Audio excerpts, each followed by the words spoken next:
In another previous video, quite some time ago, we had an issue with this pump, and it turned out to be that the bore, or badan, had basically run dry.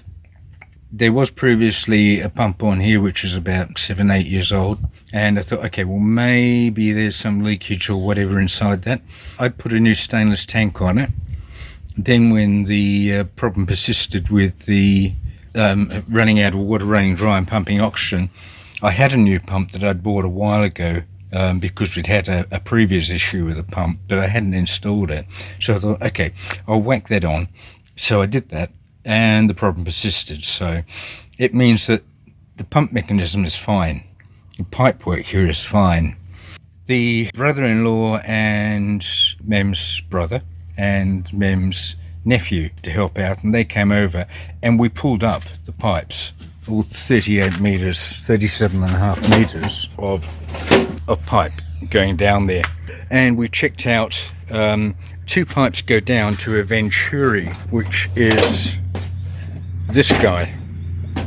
Now, the way these pumps work, a bit close for you, I'll pop this down here so you can see it. Okay, the way these things work is that there's water in this tank, and when the pump's not running, there's water in that tank, and when the pump starts, the water in that tank is forced down this tube, and it comes across here in a venturi and actually forces water back up this tube.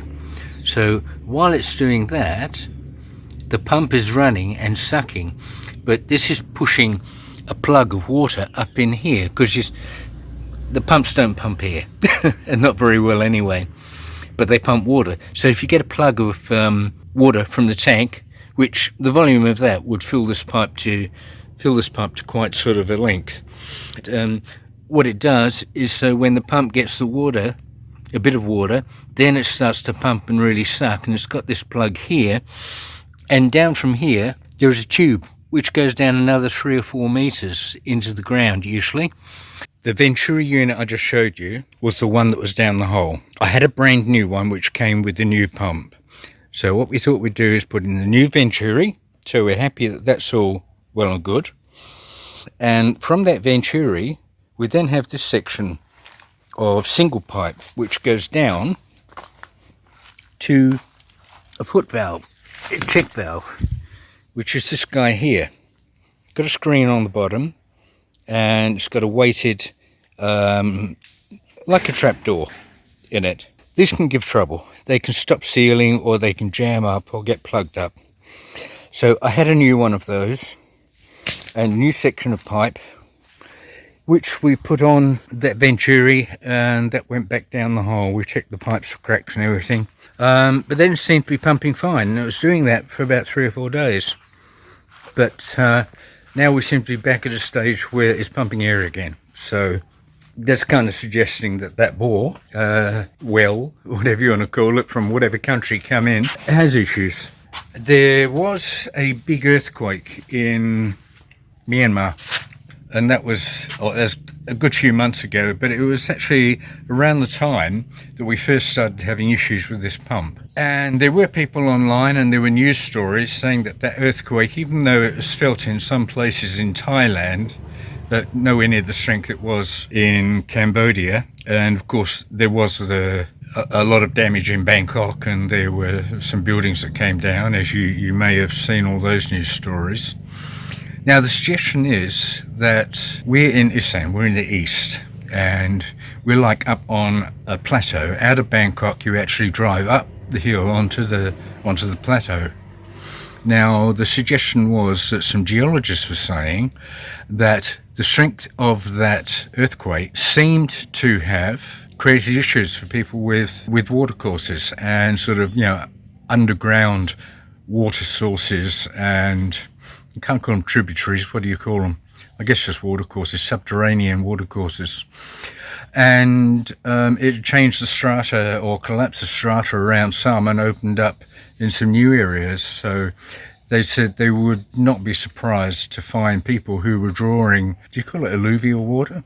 anyway, water from the ground bores wells like this, that some people may find their wells dry and actually have to re-drill to find another source. I'm not saying that's what's actually happened here, but there is evidence of this happening in a number of places, and we may also be another victim of that. So at the moment we can't drill this one again too close to where we are, because where that pump is, beyond that is the rubber trees, and we're in rainy season. That's underwater and that ground is very, very soft. Any equipment you brought in there would really be struggling to probably get out again, or even probably function properly while they try and drill. So would we be drilling directly beside that? I don't know. There's always a possibility that we might just sort of turn around 180 degrees and put it out here on this side of the pump room, which is not a great... That would work for us. But we'll just rearrange everything in the tank room here to match up with wherever we put that pump. That's what's happening with that one. So at the moment I'm back to filling our 2,000 litre tank, so 4,000 above ground, back to filling with this pipe here. And this pipe, some of you have seen before, goes out along, you can see it going out towards the edge of the carport there. Well, it goes right out along that walkway where the blue mesh is on the side, all the way down to find a gap in the trees, down to there. That's the 51 metre bandan, solar powered. So we've got 4,000 above ground, 4,000 litres of water. We're not using a lot, we're not doing a lot of watering at the moment, so that 4,000 litres is lasting us 2, 3, 4 days. So every maybe 3 days I'll pop up on the step ladder beside the tank here and check what the level is in the tanks. There's a tank here and there's a step ladder. Pop my head in there and I see how much water's in there, and just top it up and go from there. There's a couple of stories, a bit more information on them. They've come to conclusion, I guess. Well, there's not much we can do there. That pump is unplugged at the moment and the stopcock is turned off on it, so we don't want to burn the motor out when it's leaving it running and trying to pump air. So that'll wait for the dry season to come back, and then we'll attend to that as required. But in the meantime, there's always something happening around here. I've been doing a bit of work on the house in town because we haven't been spending very much time there at all. There's a lot of sort of maintenance that hasn't been done, so I'm getting stuck into doing that at the moment. Had a bit of a clean up outside with a pressure washer. There's some wall and some fence that's going to have to get painted, and inside we've got a few light fittings, fluoros, which are slow to turn on with their starters and flickering.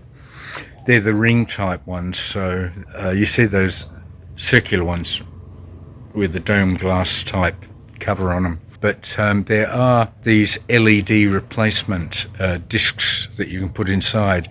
You take out the starter, you take out the ballast, you take out the fluor and everything, and you just connect the two, the live and the neutral, to the live and the neutral on the new plate, which is got 3 little magnetic legs on it.